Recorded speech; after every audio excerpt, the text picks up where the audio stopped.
Can you see the whiteboard? Kita nyo ba? Yes po, attorney.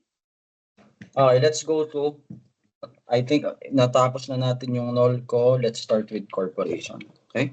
Bilis lang naman to since we've already discussed yung deductions. Okay?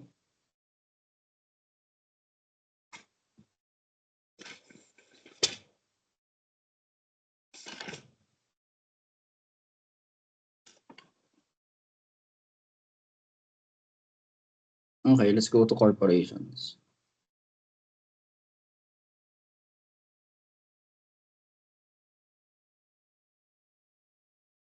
Okay? So let's discuss no yung taxes ng corporation. Okay? Alam naman natin kung ano ang corporation, di ba? It is a juridical entity with a separate personality to that of the owners or shareholders, di ba? Kaya naman nagtatayo ng corporation yung mga tao is to isolate themselves, di ba, to liabilities. Okay? And di ba may tatlo tayong business entities, generally tatlo, no? Pero hindi lang naman limited doon, no? Sa Pilipinas, meron tayong sole proprietor kung meron kang negosyo, no? And ikaw yung proprietor, sole proprietor ka, mag-isa ka lang. Okay? If may mga kasosyo ka naman, you can enter into a contract of partnership, di ba? By contributing money, property, or industry into a common fund with the intention of dividing profits amongst themselves, di ba? Pag corporation naman, you will create a juridical person. May gagawin ka, ang korporasyon sa mata ng batas ay isang separate entity. Such as in a way na, kuwari, malugi man yung korporasyon, hindi man mag-click yung negosyo, hindi mahahabol ng creditor. Hindi mahahabol ng creditor ng mga utang. Unlike pag partnership o kaya sole proprietor, nalugi yung negosyo mo, nagkautang-utang, pwede kang habulin ng mga pinagkautangan mo. Creditor, suppliers, etc. Pwede kang habulin. Pag corporation, hindi. No? Limited lang yung pwedeng habulin ng mga creditors sa corporation. Kaya maraming nag-i-invest or nagtatayo ng corporation. Reason being is to isolate them. No? Kuwari gusto lang nila mag-invest 2 million, 3 million, 5 million. Gusto lang nila until doon lang yung contribution nila. So if malugi man yung corporation, hindi na sila mag-contribute additionally. Unlike pag sole proprietor, malugi, pwede pang habulin yung personal property mo, yung bahay mo, yung sasakyan mo, yung lupa mo. Okay? Pag corporation, hindi. Limited lang. Okay? Pero since ang corporation may sarili siyang personalidad, no? Buhay siya sa mata ng batas. Meron rin siyang sariling rule sa tax, no? Kasi considered siyang separate na entity, edi meron siyang subject rin siya as sa tax separately, no? Because it is a person. Okay? Subject siya sa tax. Ngayon, ideally, meron tayong iba't ibang korporasyon. Okay? Meron tayong domestic corporation. Pag ang corporation was incorporated using by virtue of Philippine law, particularly the Revised Corporation Code, domestic corporation yan. Okay? Ibig sabihin, pag ang korporasyon, in-incorporate mo, submit ka sa SEC, ng articles of incorporation mo, lahat, no? SEC na siwa dyan, domestic corporation yan. Ibig sabihin, using Philippine laws. Okay? Pag ang korporasyon naman ay na-incorporate, let's say, sa ibang bansa, tawag dyan, foreign corporation. Okay? Pwede naman kahit foreign corporation yan, although it was incorporated using foreign laws, pwede pa rin niyang magnegosyo dito sa Pilipinas. Pwede niyang kumuha ng license to do business sa SEC and pwede na siyang magnegosyo sa Pilipinas. Okay?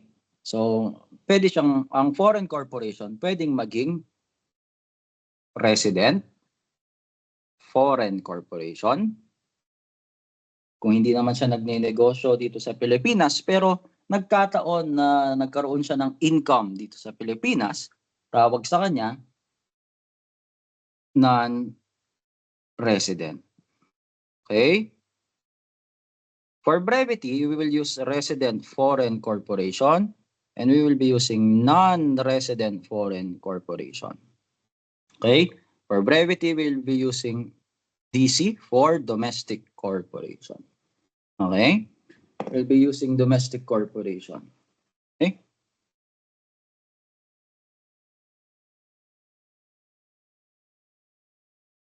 Okay. Dito tayo focus tayo dito sa domestic corporation. Okay?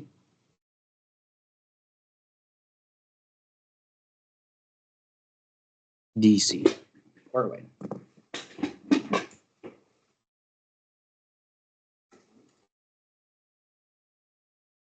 Okay? Focus tayo sa domestic corporation. Ideally, domestic corporation, all sources, na mas madali ng konti ang corporation kasi fix ang rate natin. Okay? The general rule is that corporations are subject to 25% tax on their net taxable income. Okay? Meron tayong exemption. Okay? Meron tayong exemption. Pag pwede siyang mag 20% lang. Pag maliit lang yung korporasyon. Okay? 20%. Kailan siya magiging 20%? Meron tayong dalawang condition. Okay? If yung net income ni corporation do not exceed, no? Do not exceed 100 million. And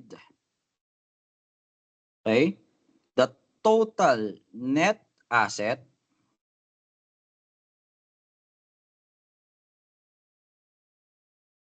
sorry, napagbaliktad ko. Sorry. Ulit. Sorry. Okay? When the net income, okay?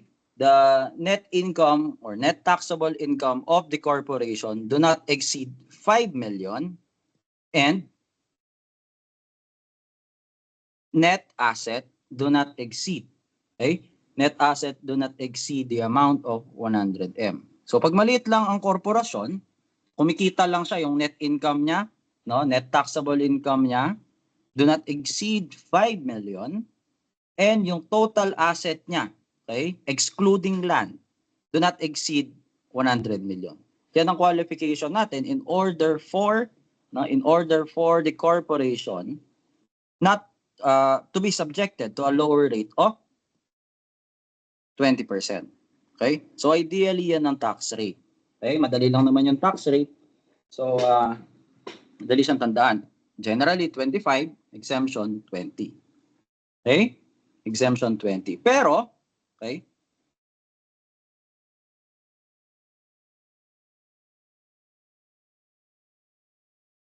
Meron tayong tinatawag na special rule or tinatawag na MSIT. Ang tawag kasi natin dito is regular corporate income tax. So, if ang corporation is isa siyang regular corporation, no? Kumita siya, no? Siyang the domestic corporation, kumikita siya, subject siya sa regular corporate income tax. Okay? Meron kasi tayo later on na i-discuss na principle na minimum corporate income tax. Okay? Di-discuss natin to later on. Okay? So alam naman natin sa Pilipinas may mga different corporation, di ba? May kahit domestic corporation 'yan, merong iba't ibang klase ng domestic corporation. And yung most important diyan is yung na corporation, no, ay yung educational institution. Okay? Katulad yan ng say Mapua, katulad yan ng UST, katulad yan ng Lako, okay? Meron silang special, no, rates. Okay? Ibig sabihin hindi sila masasubject dito. Ideally hindi sila masasubject diyan. Okay? So another exemption, no? Daan tayo sa another exemption. Pag yung corporation, okay? If the corporation is a tawag dito. Excuse the chickens. No? Nasa province kasi ako. No? Pag yung corporation is a non-stock, non-profit, educational institution. Okay? Non-stock, non-profit educational institution. May iba't iba kasi tayong klase ng educational institution. Unahin natin to, non-stock, non-profit educational institution. Meron tayong proprietary educational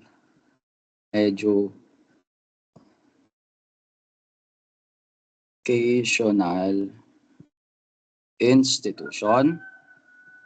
Meron tayong government educational institution. Purong mga separate, purong mga juridical entity yung mga yan. Okay? And an example, I think La Consolacion is a non-stock, non-profit educational institution, no? LCCM. Okay? Proprietary educational institution, if I'm not mistaken, MAPOA. Okay, I'm not sure, no? Hindi ko alam ang structure ng MAPOA.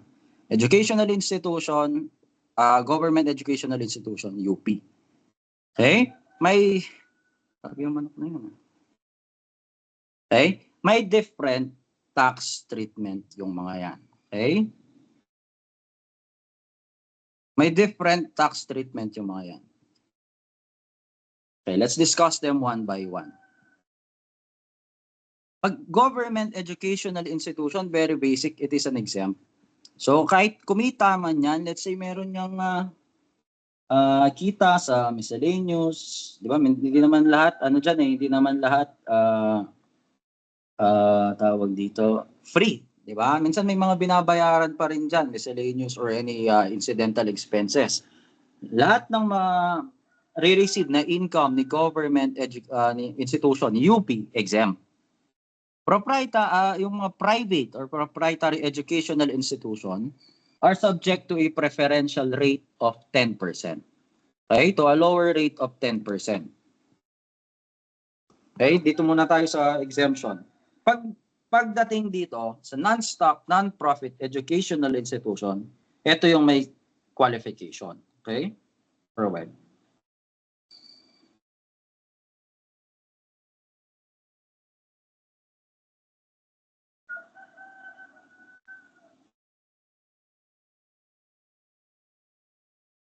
Okay, going back.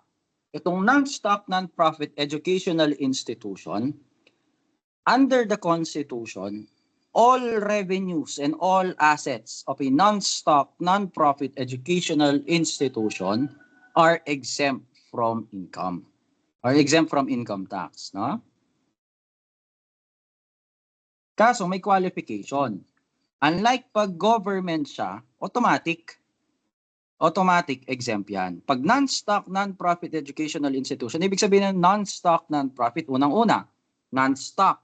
Ibig sabihin, yung corporation, hindi siya nag-i-issue ng stocks. Okay? It is a non-stock corporation. Hindi siya nag-i-issue ng shares, hindi siya nagbebenta ng shares. So, wala tayong shareholders. Meron lang tayo members. Okay? When you reach your corporation law, you will understand the difference between a non-stock and stock corporation. But for now, just know that a non-stock corporation, from the term itself, wala siyang stocks. Alam niyo naman siguro kung ano ang stocks or shares, di ba? Wala siyang stocks or shares. Meron siya mga miyembro, members ang tawag. And it must be non-profit. Ibig sabihin, tinayo siya hindi for profit. Kaya siya specifically sinasabi educational institution, the purpose of which is education, no? It is an educational institution. Okay? Kaso sabi ng batas, dapat dapat all the assets and revenues are, para alam niyo to, minsan tinatanong to sa boards, actually, directly, and exclusively used ADE, no? Actually, directly, and exclusively used for educational purposes. For educational purposes. Paano yun? O, ganito. For example, ang isang non-stock, non-profit educational institution, let's say, yun yung building, for example. Okay? Yun yung building. It is divided into 2 floors. Okay? Okay? This is the first floor and the second floor. Okay? Minsan may mga school na ganito. Okay? Yung first floor, it is yung may-ari ng buong building, si educational institution. Okay? Pero yung first floor, yun lang yung mga classroom. Okay? Yung first floor, itong first floor na to, yan lang ang classroom. Okay? Yung first floor. Yung second floor, pinaparentahan as offices. Okay? Sa mga business concessionaires such as yung mga nagtitinda or what, or offices, yun ang gamit ng second floor. Siyempre, dahil nag-business concessionaires yung mga yan, magbabayad sila ng kay school, yung may-ari. Babayad sila ng rent. Okay? Ibig sabihin, let's say, dun sa taas, kumita siya ng 10 million. Okay, as rent. Sa ilalim, yung mga tuition fees, may cash flow na, say, 20 million. Okay? Ang tanong, so may total siya na pumasok na pera, 30 million. Is the entire amount of 30 million exempt? The answer is no. Is the entire amount of 30 million taxable? The answer is also no. Ibig sabihin, yung mag-i-exempt na part lang is yung revenue which were directly and exclusively used and sourced from educational purposes. Katulad yung sa first floor. Kasi doon sa second floor, gamit ng second floor, negosyo eh. Okay? Negosyo yung sa second floor. Okay? So, yung kita sa second floor, this is taxable. Okay? This part is taxable although it is located in the same building to that of the educational, non-stock, non-profit educational institution, although it is also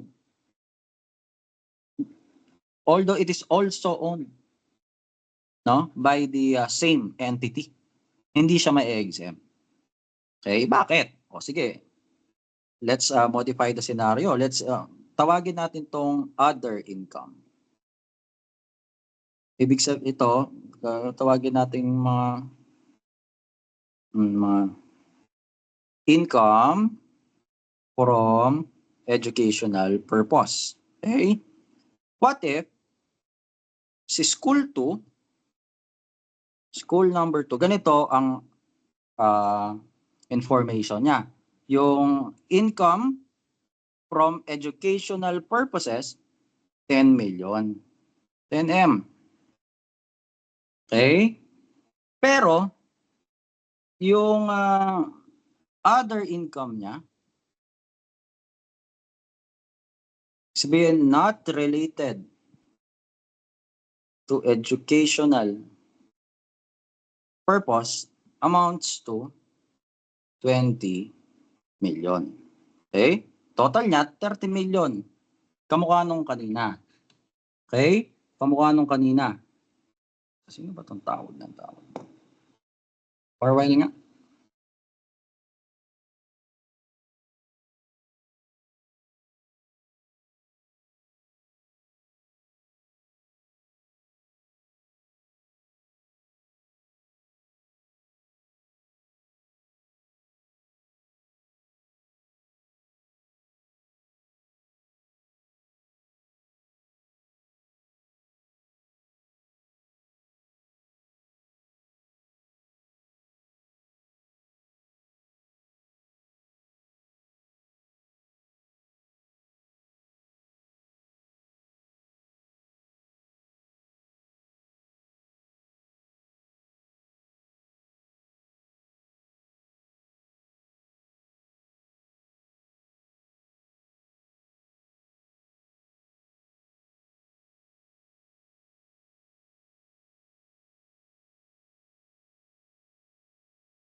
Okay, going back. Can you still see the shared screen?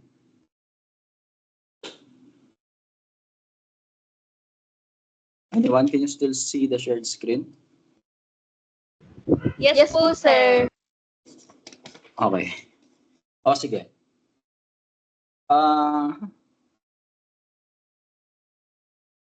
Okay. Now, as you can see, no, yung fees niya, let's say assessment fees, tuition fees, etc., lahat na sinisingil niya for school-related activities, 10 million. Meron siyang other income, business-minded tong may-ari 20 million, total 30 million. Question, how will this education, non-stock, non-profit educational institutions income be treated for tax purposes? Okay? You will have to apply the classification test, no? Or minsan tinatawag na dominancy test.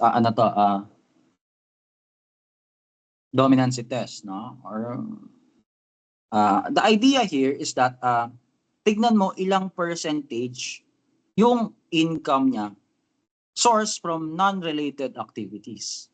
Ibig sabihin, ito yung 100%, di ba? Ito yung 100%. If more than 50% are sourced from unrelated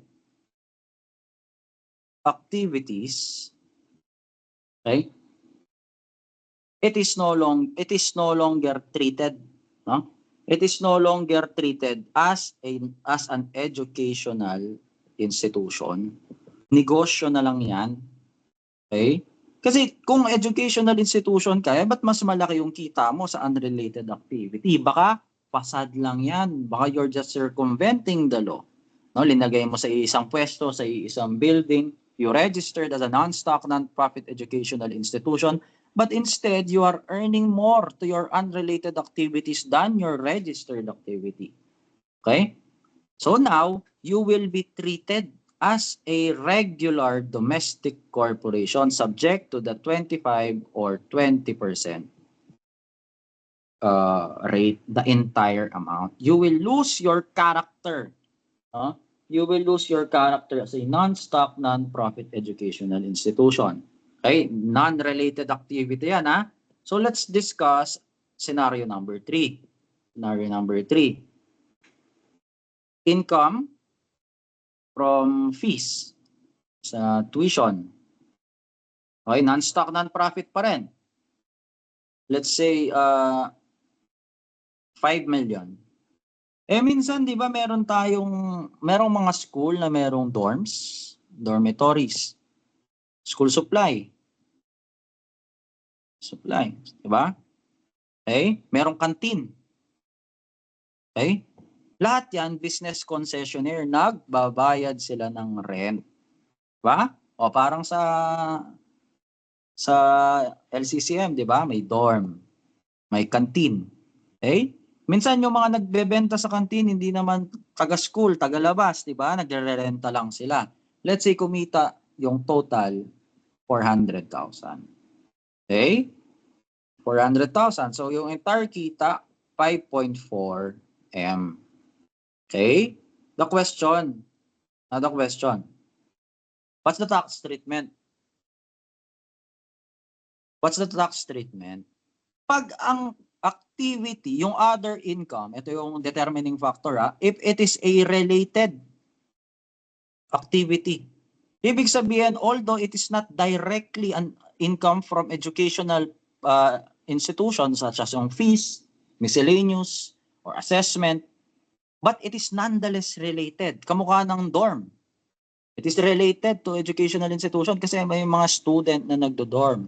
School supplies and canteen which is located within the premises of the school. It is still a related activity. Okay? It is still a related activity. Ibig sabihin kahit yung income hindi siya directly from educational institution, educational purposes, it will still be exempt.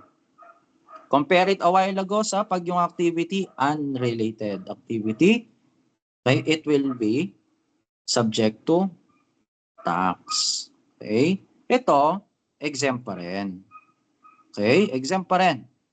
Okay, so the entire amount is exempt. Okay, so last scenario. Kanina kasi sumobra ng 50% eh. Paano this time?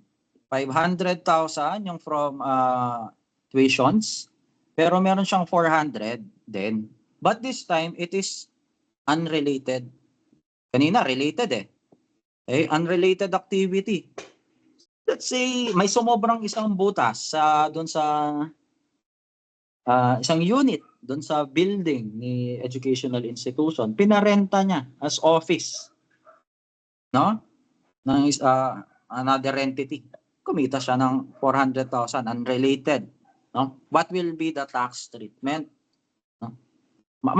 Apply the 50%. Lalampas ba ng 50%? Hindi. No? Alam mo naman, 50% ng ano ba yung total na ito? 5,400,000. Ano yung 50% niya? 50% niyan, 2,700,000. 2.7 M, di ba? Obviously, di yan lalampas. Kanina kasi example natin, lumampas. What will be the tax treatment? No? If hindi naman lumampas ng 50% yan, ito mananatiling exempt. Paano to? Unrelated activity. This will be tax. Okay? This will be tax. Okay? So ito exempt, ito tax. At what rate? Ang tanong ngayon, at what rate? Subject to the 25 or 20% regular corporate income tax. That is for non-stock, non-profit educational institution. Okay? O paano naman pag proprietary? Proprietary. Ibig sabihin, private school. Private school. Okay? Tuition fees, 500. Okay? Fees from related activities,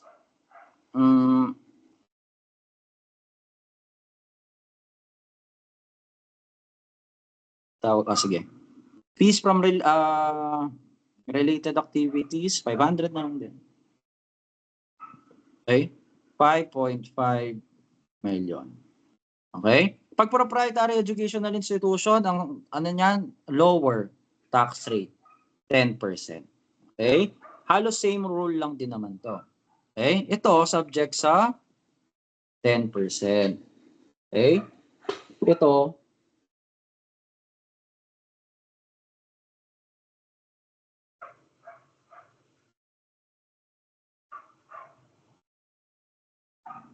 okay.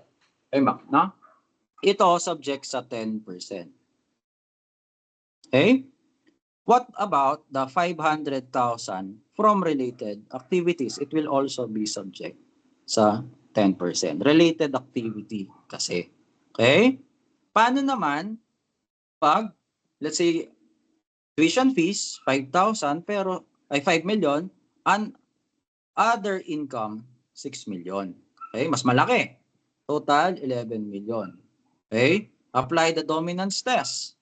Okay? Is the other income more than 50%? This is more than 50%. Ibig sabihin, hindi na educational institution yan, hindi na proprietary educational institution. Negosyo na yan. That is already a regular corporation. So, hindi yan masasubject sa 10%, matatanggal yung character niya as an educational institution. Okay, syempre negosyo na yan eh. Yung ginagawa mo na lang pantakip yung educational institution. Okay? So it will be subject to the 25 or 20% domestic regular corporate income tax. Okay? So yun lang naman. Pag government, there is no question to that. Exempt lahat yan. Tsaka nandalas, government yan eh. So, having discussed, having discussed yung special corporation, no?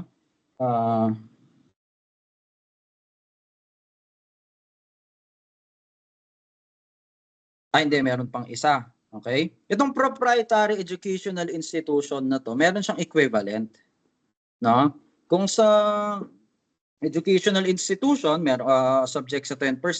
Pag ang hospital, a non-profit hospital,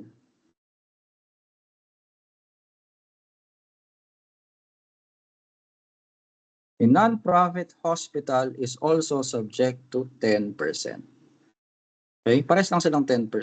So a private school, proprietary educational institution, a non-profit hospital, pares sila 10%. No? Just memorize that. Madali lang naman. Okay? Yung private school o kaya non-profit hospital, parehas 10%.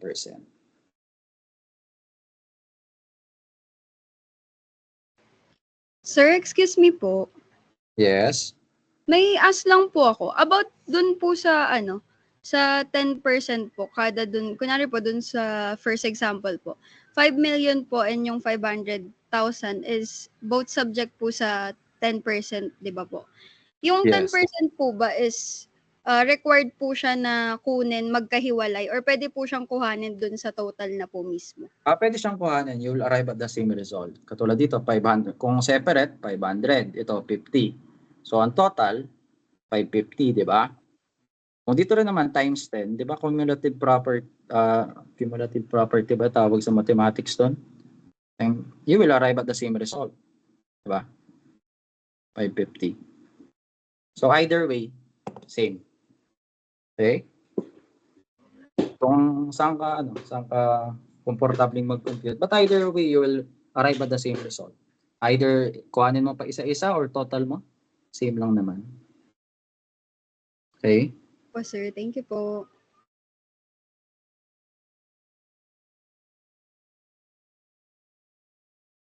Okay.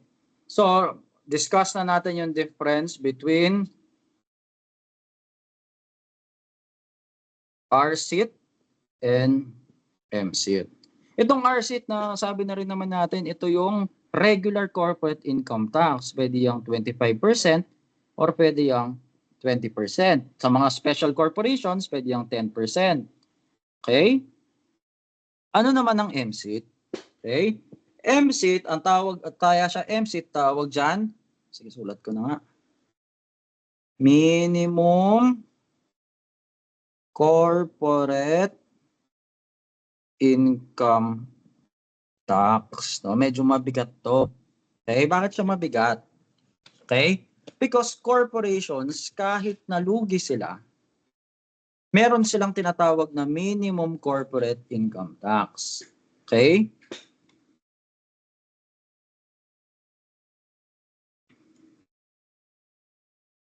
Okay. Meron silang tinatawag na minimum corporate income tax. Ibig sabihin, ang corporation, masasubject siya whichever is higher. Isa lang ang babayaran niya. Either R-sheet, 25 or 20%, or M-sheet, kung alin ang mas mataas. Okay? Kung alin ang mas mataas. O, ano ba ang M-sheet? Okay? No, ano ba ang M-sheet? Ano ang rate ng M-sheet? Okay. M-sheet is 2% lang. 2% lang naman. But 2% of gross income. Okay? Ito, yung R-sheet, 2% of net taxable income. Okay? What's the difference between the two? Net taxable income, ibig sabihin, naka-less na yung allowable deductions. Okay? Dito, gross. Kaya siya gross, di ba? No need to explain what gross means. Di ba? Kaya siya gross. Yan yung gross income mo, yung GI, yung net sales or net revenue. Wala na palang net revenue. Net sales mo. Okay? Walang deduction. Okay? Although maliit siya, 2%, subject naman siya sa gross income. Okay? Sige tayo example. For example, a corporation has a gross income amounting to 100 million. Allowable deduction niya ay 99 million. Okay? So by way of example, the taxable income is only 1 million. Okay? If we will be following the rule that it is subject to RCIT, let's assume, obviously, assume na natin 20%, no? Kasi less than 5 million yung, sige, kompletuhin natin. Let's say yung total asset niya amounts to, say, 40M. Para kompleto yung problem. What rate shall we apply for RCIT? 20%, di ba? Kasi the condition a while ago is that in order for RCIT, a lower RCIT of 20% be applied, yung net income must not exceed 5 million and dalawa dapat and net asset must not exceed 100 million. Okay? So satisfied yung dalawang condition. So pwede tayong mag 20%. Okay? 20% of 1 million is 200,000. Okay? Shall we pay 200,000? Tignan mo muna. Is the MSIT higher? MSIT is 2%. But 2% of what? 2% of gross income. Okay? 2% of gross income. Ibig sabihin, 2% of 100 million. Magkano? 2 million. Ano ang babayaran mo? The amount that you should pay is the MSIT because it is higher. Another example. For example, no, the gross income is 100 million. However, since you're medyo mahirap yung negosyo, yung gastos mo, allowable deduction, 105 million. So, lugi ka. Net loss. No? Magkano? 5 million. Obviously, may RCIT ka ba? RCIT, wala. Kasi nga, RCIT is based on net taxable income. Kaya multiply mo yung negative 5 million. Ng 20%, negative pa rin yan. So, RCIT mo, 0. Does that mean na wala kang babayarang tax? Lugi ka eh. Di ba dapat lang wala kang babayarang tax? No. Meron kang babayarang tax, which is MSIT. Magkano? 2 million. Di ba? Medyo lugi. Di ba? Nalugi ka na ng 5 million, magbabayad ka pa ng 2 million. Bali, 7 million na yung lugi mo. Okay? Sir, medyo parang madaya yan eh. Wala. Duralex said Lex, it is the law. The law is harsh, but it is the law. No? Sir, meron bang exemption dyan? Yes. Ano ang exemption? Take note of this one. A corporation will only be subject to MSIT at the start, no, of the 4th year of operation. So, pinapahintulutan ka ng batas, especially sa mga start-up corporation, pag nag-uumpisa pa lang. No? Sige, bigyan tayo example. 2022, nag-start ka, kahit anong araw. Walang paki ang batas, kahit anong araw ka nag-start sa 2022, syempre, kailangan namang pilitin ka. Mag-start ka dapat January 1 para hindi butal. Kahit anong araw sa 2022, start ka. 2022, nalugi ka. Taxable income, negative 1M. Subject ka sa MSIT? Not yet. Not yet. Okay? Hindi ka pa subject sa MSIT ng 2022. 2023, nalugi ka ulit. Kumukunti yung lugi mo, 800,000. Subject ka sa MSIT? Not yet. Okay? 2024, nalugi ka ulit, 500,000. Subject ka sa MSIT? Hindi. Okay. Bilang 2, 3, 4. Ulit. 2, 6. Okay, alam ko na. Okay? 2025, nalugi ka, pakunti na pakunti, which is ideally, di ba? Ang startup business ka eh. Subject ka sa MSIT? Hindi pa. 2026, konti na lang lugi mo, 100,000. Net taxable income. Subject ka sa MSIT? Yes. Okay? So meron kang palugid na 4 na taon. Sabi kasi ng batas, you will be subject to MSIT at the start of the 4th year of operation. After. After.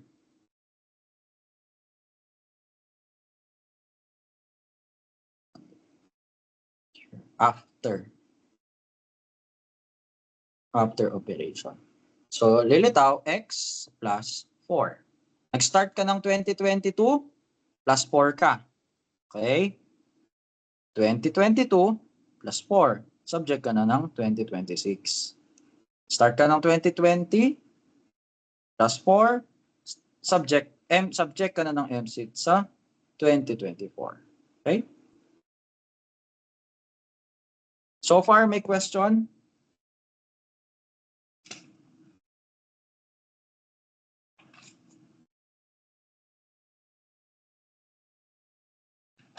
Wala? Okay. So let's assume you're already subject to MSIT. Puro yung ano natin, hindi na natin isa-isa yun yung itemized deduction, ha? I mean, pag magbibigay ng example. Gross income, taxable, okay, so. Ba't ang nipis ba kasi nito? Ayun. Okay? Gross income, allowable deduction, taxable income, 2020. Let's say, the corporation was incorporated on 2015. Subject na sa MSIT? Yes. RSIT, MSIT. Subject na. Tapos na yung 4 years period eh. Okay? Okay, tapos na yung 4 years period. So, what if ng 2020 kumita ka ng let's say 100,000. Kontihan na lang natin para konti yung zero, no? 100. Yung gastos mo 105. Eh magkano ang taxable income mo? 5,000. Sub RSIT,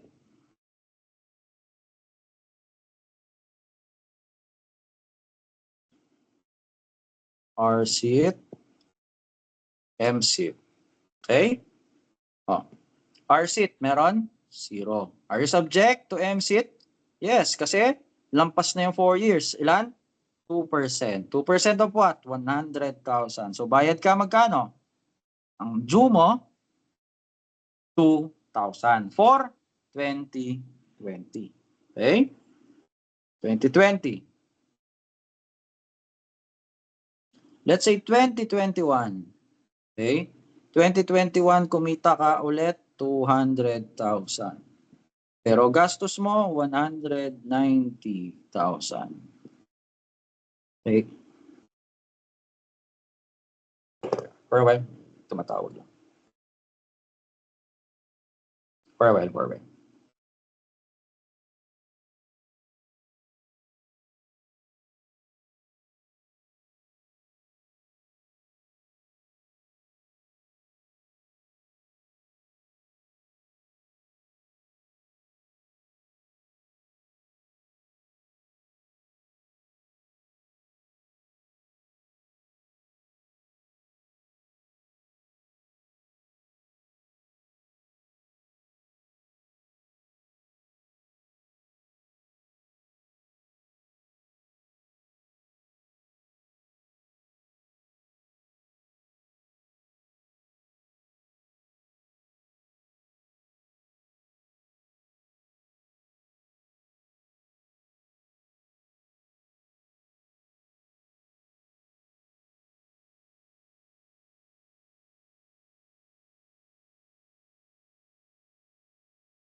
Okay, going back. Saan ako? Can you still see the shared screen? Yes, sir. Yes, Yes po, sir. sir. Okay. Saan ako? Okay. When computing, lagay ka ng excess mset over rset. Kasi, katulad ng null ko, papahintulutan ka ng batas na i-carry over to. Hindi naman, hindi naman masyadong malupit eh. Sabi naman ng batas, o sige, pag kumita ka na, katulad dito, lugi ka, 5,000. Pag kumita ka na, pwede mo yang i-tax credit or i-carry over. No? Pwede mo yang i-carry over ng 3 taon. Okay? So, kung 2020 to, ganyan. 2020, 1, 2, 3. You can carry it over until 2022, 2023. Yan, 3 taon. Okay? Paano yung pag-carry over? Okay? Meron kang, is there an excess mset over rset? 0 minus 2,000. Meron. Magkano? 2,000. O, pagdating mo ng 2021, magkano ang rset mo? Assuming 20% ang tax mo. Magkano? 2,000. Magkano ang mset mo? Mset mo, magkano? 200,000 times 2. 2%, magkano yan? 2% times 200,000? Kano yan? 4,000? 4,000, sir. O, 4,000. Alin ang babayaran mo? Hindi ka nga lugi, pero mas mataas pa rin ang mset. Ano babayaran mo? Babayaran mo pa rin 4,000. So, ilan ang excess mset over rset mo? 2,000 pa din. Kasi, rset minus mset, kano excess? 2,000. Okay? Pagdating ng 2022, kumita ka 300. No? Yung gastos mo, 200. Okay, 200,000. Taxable income mo, 100,000. Ilan ang rset mo? 20,000. Ilan ang mset mo? 2% of 300,000, ilan? 6,000, tama? Oh, 6,000. Ano Tama, ang sir. babayaran? Yeah, thank you. Ano ang babayaran mo? Mas mataas, whichever is higher eh. 20,000. Pero 20,000 na ba ang babayaran mo agad? Hindi pa. Kasi pwede kang magbawas. Ito pwede mong i-carry over until 1, 2, 3. Until fully satisfied, di ba? Parang null ko. Kasi 5-4 rin tayo dito ha. Take note, 5-4, first in, first out. Claim mo tong excess mset over rset mo. So, meron kang meron ka dito minus 2,000. So, fully claim na tong excess mset mo ng 2020. Pwede mo pa bang i-claim tong 2021? Pwede. No? Claim mo pa rin dito. Okay? So, i-ano natin, ito to, magkano na lang ang babayaran mo? Ang tax due mo, still due mo ay 16,000. You can carry it over. Okay, you can carry it over. Question?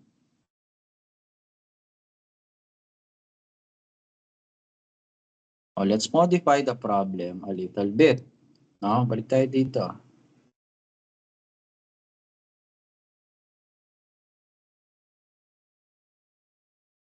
Ilan ng excess?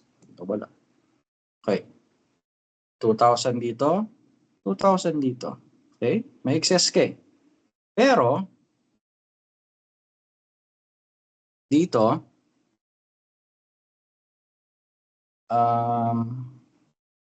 gastos mo 295. Okay? Kano ang taxable income? 5,000. RSIT mo, 5,000 times 20%. Ilan yun? 1,000.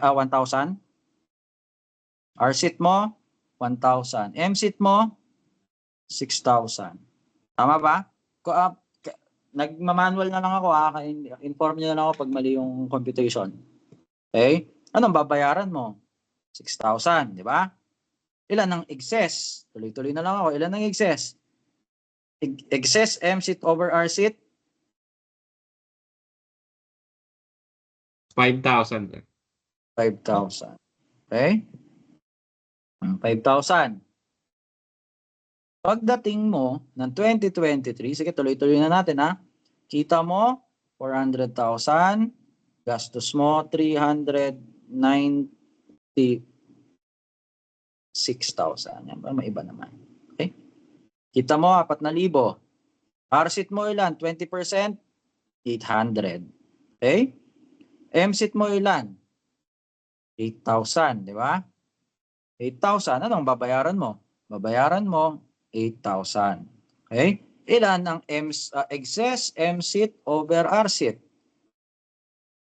7,200. 7,200. Tama? O, sige, extend natin until 2024 kasi tuloy-tuloy ang negosyo eh. 500,000 ang kita mo. Nakabawi-bawi ka. Okay? Nagmura yung mga supplies mo na binibili. Bumaba ang gastos mo. Nakuha mo ng 450,000. Okay? Kano ang taxable income mo? 50. Magkano ang RSIT mo? 50 times 20%? 10,000. 10,000. Magkano ang MSIT mo? 2% of 500,000.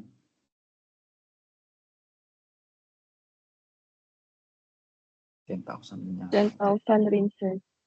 10,000. Pangit yung... Sige na, tuloy na lang natin. Gawin natin 2025 natin kunin. I mean, na-manual ko lang kasi. Ano babayaran mo? E di 10,000 na RSIT. Okay? Meron ka bang excess MSIT? Wala. Ang tanong ngayon, no? The question now. Hindi, tama. Actually, tama lang yung problem natin. No? The question now. Can you claim this? Hindi, isa-isay natin. Itong sa MSIT ng 2020, can you claim? Ng 2024? Hindi na. Kasi lumampas na ng 3 years. Di siya abot. Hanggang dito lang yan, di ba? Tama? Di na siya abot dito. So, and so far as that, the excess MSIT on 2020 is concerned, wala na, hindi na siya aabot, hanggang dito lang siya. Ngayon, di, tama lang, tama. Maganda yung nangyari. Okay? 2021. Can you claim the 2,000? Aabot ba? Aabot, di ba? Aabot. Kasi 3 years eh. 2021, 22, 23, 24. 3 years. Can you claim? Aabot eh. The answer is no. Why? If you claim the excess RSIT, excess MSIT over RSIT, yung magiging RSIT mo, 8,000. Magiging higher na yung MSIT. Following? Kasi, hindi pwedeng bumaba ang bayaran mong tax sa MSIT. Kasi, kaya nga siya minimum corporate income tax. So, if you will be claiming the previous excess MSIT over RSIT, and it will result into an amount which is lower than the MSIT, you cannot claim. Kasi yan yung minimum. Yan yung minimum. So, can you claim? The answer is no. Okay? Napabuti pa pala yung hinulaan kong problem. No? Sige, tuloy natin. 2025. Pero last na to. Okay? 2025. Kumita ka ulit, 500. Gastos mo na lang, 400. Okay? Kano ang taxable income mo? 100. Magkano ang RSIT? 20,000. Magkano ang MSIT? 10,000. Ano ang babayaran mo? Babayaran mo 20,000.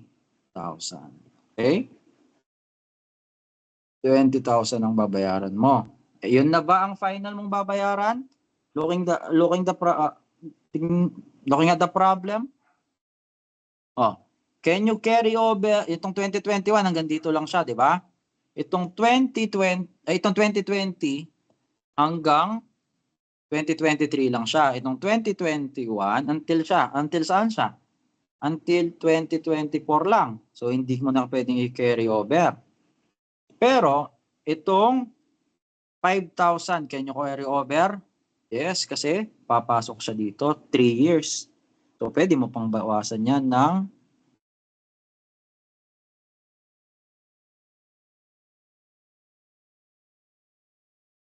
5,000.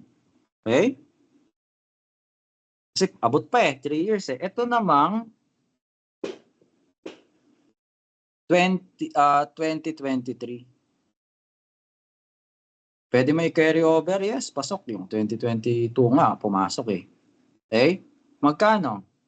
7,200. Alawing? Itong 2024, may excess MSIT over RSIT ba? Wala, zero yan eh. Zero to kasi pare silang 10 eh. Walang excess. O magkano ang still due mo? 20,000 minus the carryover. Kano? 7,800. 7,800. Ito na ba ang babayaran mo?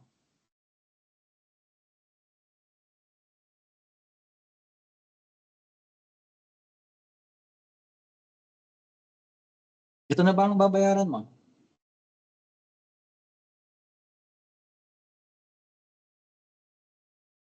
Hindi. No, hindi. Kasi mas mataas pa rin ang MSIT. Hindi ka pwedeng bumaba sa MSIT.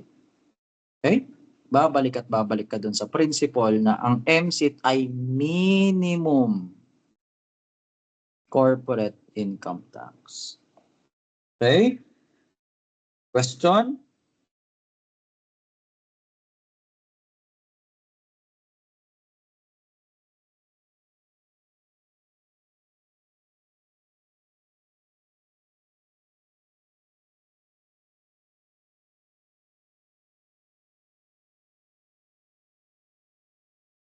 Question?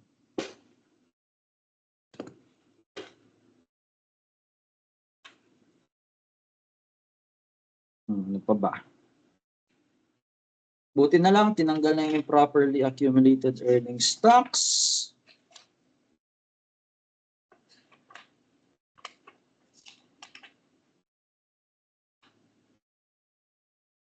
Okay.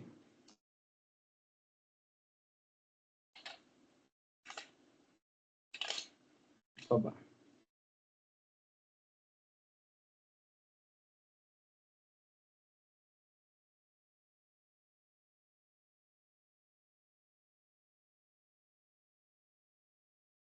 Oh, tandaan nyo remembering our lesson nung midterms, itong gross income, sa review lang, itong gross income does not include, no?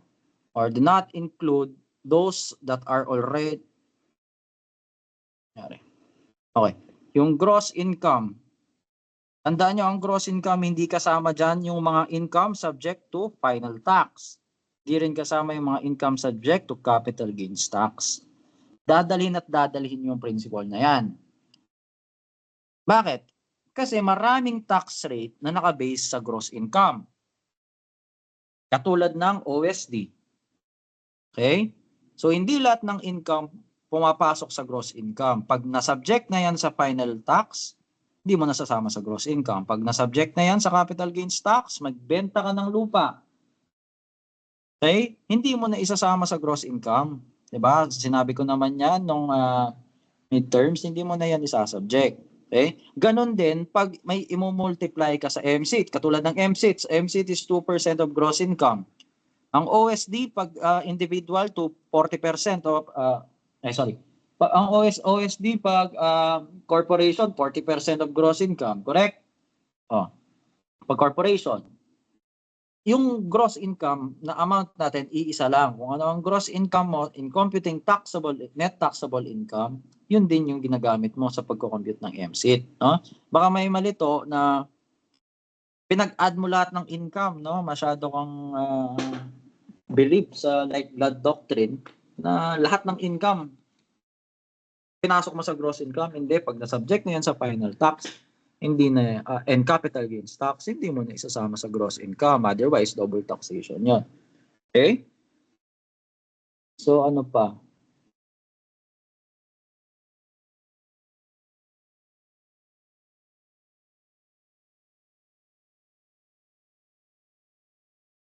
Question ba? May question pa ba?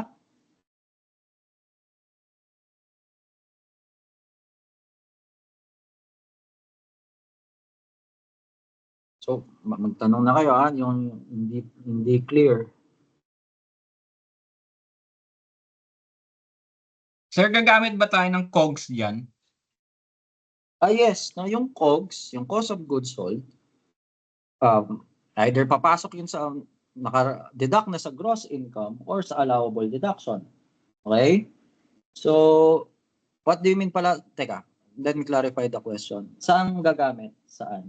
What do you mean gagamit ng COGS? I mean yan, sir, sa ibibigay nyo pag magpa-finals po. Kung may problem na ibibigay na kasama. Cost of goods sold? Apo, yung sa problem po. Hindi, wala naman.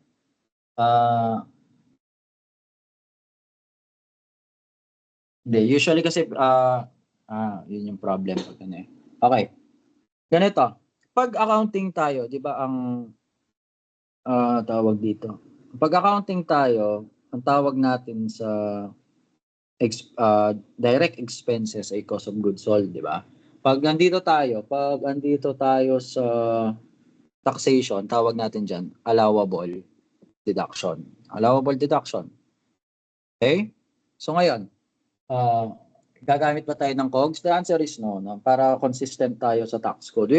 Ang ibibigay kong problem, gross income, yung nomenclature ng mga problem, gross income, allowable deduction. Okay? Gross income or allowable deduction. Hindi tayo gagamit Okay ng po, sir. COGS, hindi tayo gagamit ng Okay. expenses, allowable deduction. Okay, Pero po. if Thank the you, sir. problem, okay. Hello?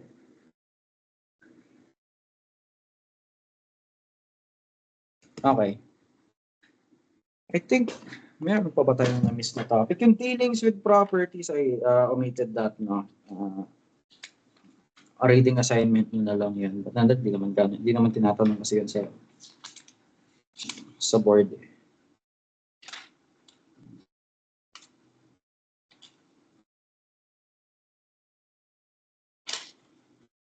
Special rule lang naman to.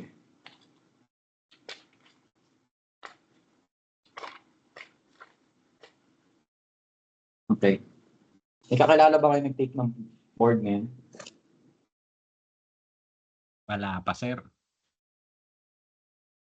Walang may kakilala sa inyo na nag-take ng board exam ngayon eh.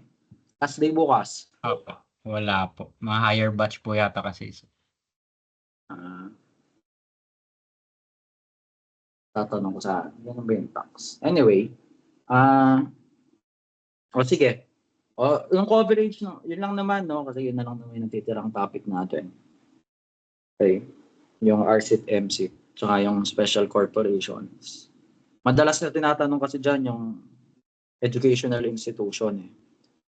Take note of the 3 educational institutions. Meron tayong non-stock, non-profit, meron tayong proprietary or private. Parehas lang yun, proprietary or private. Yung pangalan lang niya sa tax code and sa constitution, proprietary. Pero synonymous yun sa private. Okay?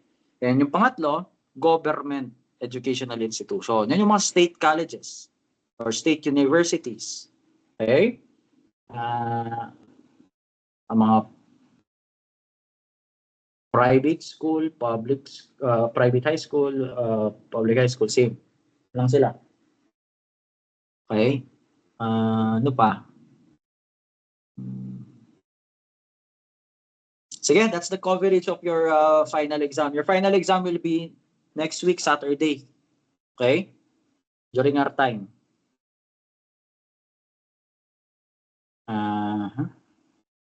Coverage, cover to cover. Of course. But focus more on final topics. Okay? Pero syempre, may mga tanong din sa prelims. Pero hindi ganun, hindi sobrang dami. Mas madami, majority finals topic. Okay, questions so far? Okay, sir. Okay na? O sige, if you have no more question, that will be all for today. Konti na lang, I mentioned, konti lang naman. Yung coverage ng exam, yun, cover to cover, face-to-face exam, ganun din, kamukha ng midterms. Okay po. Sige, if you have no more question, that will be all for today. Good luck on your examination. See you next week. Okay, sir. Thank you. Thank you, sir. Thank you, sir.